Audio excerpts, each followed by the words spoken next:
Eli nyt mä näytän teille, miten te saatte lämmönlähteen, jos ulkona on lunta ja nuotioita ei pysty tehdä. Te tarvitte aluksi kepin.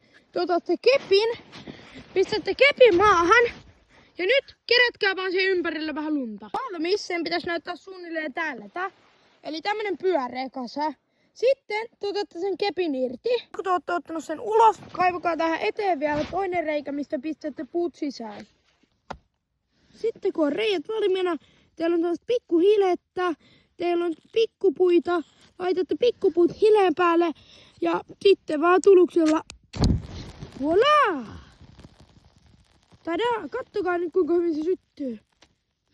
Sitten odotatte hetken aikaa, jos tarvii, laitatte lisää hilettä sinne sisään, että nämä vähän isommat syttyy.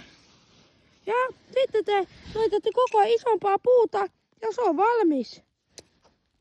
Te varmaan ajattelette, että Sasu, tämähän sulaa heti, mutta ei sula, koska täältä tulee ilmaa sisään ja tuolta ulos.